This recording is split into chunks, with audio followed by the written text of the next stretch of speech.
In questo video parleremo dei benefici legati alla pratica della scherma storica.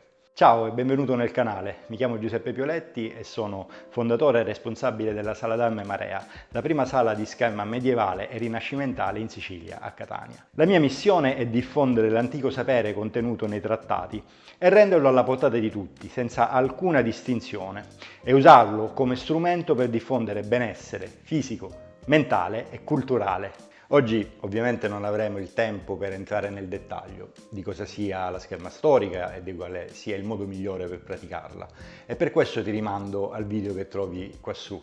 Brevemente possiamo dire che la scherma storica è una pratica molto antica, legata ai trattati medievali e rinascimentali. Sono dei trattati in cui viene descritta attraverso una serie di azioni di combattimento una vera e propria cultura del corpo e del movimento funzionale, nel vero senso della parola. Vengono mostrati movimenti pratici e molto efficaci, ma nello stesso tempo legati al mantenimento e al rispetto del benessere della persona.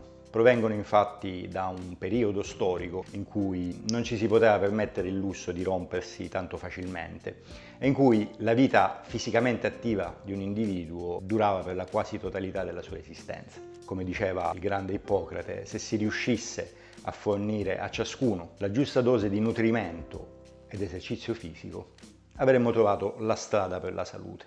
E gli antichi maestri perseguivano questa strada attraverso i movimenti sani ed efficaci, pronti per essere trasportati sul campo di battaglia, che vengono descritti nei trattati e da cui sicuramente nella nostra società contemporanea abbiamo molto da imparare. Ma quali sono i benefici che la pratica della scherma storica può portare all'uomo contemporaneo? Sicuramente il primo è legato alla grandissima attenzione che emerge dai trattati per un corretto assetto posturale e per un perfetto allineamento del corpo. La scherma storica infatti è una disciplina fatta di passeggio misurato, di movimenti molto controllati, perché improntati alla massima economia di spesa, per non sprecare energie durante un duello o sul campo di battaglia, e nello stesso tempo al massimo vantaggio. Sappiamo infatti che movimenti troppo esagerati che espongono parti vitali del corpo possono andare bene in un contesto sportivo in cui è importante chi fa il punto prima, chi accende prima una lampadina, ma possono invece essere molto dannosi quando si tratta di combattere per la vita e per la morte.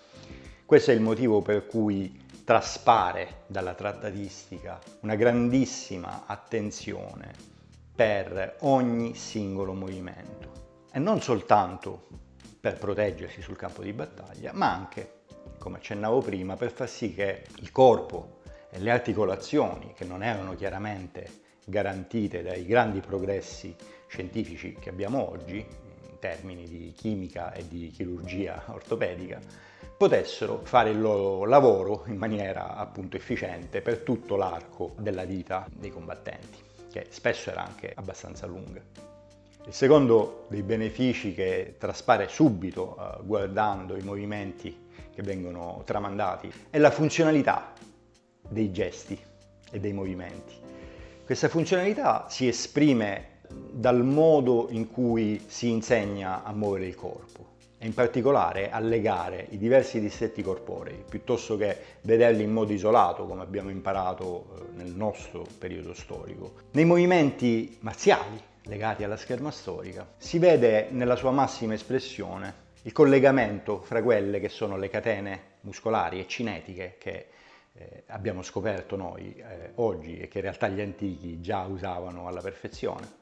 In particolare la grandissima importanza degli arti inferiori nel controllare, come dicevo prima, il movimento, ma anche nel generare potenza, nel generare energia, nel far partire il movimento dal suolo, poi trasferirlo al resto del corpo. Ed è proprio questo il procedimento che da un punto di vista funzionale viene eseguito nella scherma storica. Questa grande energia che viene creata appunto dalla esplosività dell'arto inferiore e poi principalmente gestita dall'anca e dal gluteo, che è il re dei muscoli dell'anca e dei muscoli più potenti del corpo umano. Questa grande energia viene poi coinvogliata all'interno del tronco e quindi stabilizzata da quello che noi oggi chiamiamo il core, no? Il corsetto toraco-addominale, che è ben più che i singoli addominali, che è fatto appunto da tutta una serie di muscoli, inclusi i muscoli erettori della colonna, e che hanno il ruolo proprio di stabilizzare la colonna vertebrale, stabilizzare tutto il corpo in questo trasferimento dell'energia, appunto di un'energia che viene prodotta dall'arto inferiore, stabilizzata dal core e dal tronco, poi deve essere espressa dall'arto superiore, quindi dal tronco, dal torace, dalla spalla e dal braccio, per poi essere proiettata attraverso la spada. Questo, diciamo, è un abbozzo di quello che è biomeccanicamente ciò che succede durante un movimento come quelli che state vedendo. È una sana pratica, affidata ovviamente a istruttori certificati, non soltanto certificati nell'insegnamento della scherma storica, ma anche laureati in scienze motorie, specializzati e comunque dei professionisti. Una sana pratica permette di compensare molti dei tipici difetti posturali della nostra società. Uno dei più diffusi è la mancanza di mobilità nel torace, nelle anche, nelle spalle, che subito si riflette con dolori o lombari o cervicali, perché il nostro corpo, quando verifica una mancanza di mobilità in un'articolazione, cerca di compensare con l'articolazione vicina, creando spesso e volentieri patologie, quando non addirittura danni strutturali. Il secondo grandi problemi posturali che si verificano nella nostra società, che è anche in parte una conseguenza del primo, è invece una eccessiva mobilità della colonna vertebrale, che al contrario deve essere, come dicevo prima, stabilizzata. E poi ancora un'altra grande componente biomeccanica del nostro corpo, molto trascurata dalla vita contemporanea, è la relazione fra il torace e il braccio, quindi fra questo comparto che è votato alla stabilità e invece il braccio che in maniera mobile ed esplosiva deve trasferire i movimenti e le energie, che è la spalla e in particolar modo la scapola. E come vedete, i movimenti della scherma storica creano, ovviamente se saputi fare e se saputi gestire, un uso consapevole delle scapole che servono proprio a accompagnare il movimento del braccio e nello stesso tempo stabilizzarlo attraverso la profonda connessione con il tronco. Passando invece dagli aspetti posturali agli aspetti più legati alla prestazione, la scherma storica con movimenti di questo genere riesce ad avere anche un grande effetto sul potenziamento generale del corpo. Vediamo infatti che movimenti veloci, che poi sono un pochettino l'obiettivo di una qualsiasi arte marziale, perché appunto dovendo combattere è fondamentale riuscire a muoversi in maniera rapida, veloce, esplosiva e anche appunto anticipare l'avversario. Movimenti di questo genere, proprio perché rispettano questa catena funzionale di cui parlavo prima, permettono di lavorare molto sulla potenza, sull'esplosività. I movimenti veloci infatti sono l'obiettivo, come dicevo prima, ma non devono essere l'unico tipo di allenamento. Noi sappiamo, nella nostra scuola abbiamo verificato la grande bontà dell'utilizzo di allenamenti a diverse velocità. Velocità medie, come quella che state vedendo, permettono ad esempio di potersi focalizzare di più su capacità motorie fondamentali, come le capacità coordinative. Rallentando è possibile lavorare di più sull'equilibrio. La velocità ci facilita nella gestione dell'equilibrio, mentre invece rallentare ci permette di vedere se abbiamo dei piccoli cedimenti in questo senso, ma anche lavorare su un aspetto fondamentale che è il ritmo del combattimento e dei nostri gesti. Possiamo anche lavorare sulla capacità di adattamento del movimento, di trasferimento appunto dell'energia.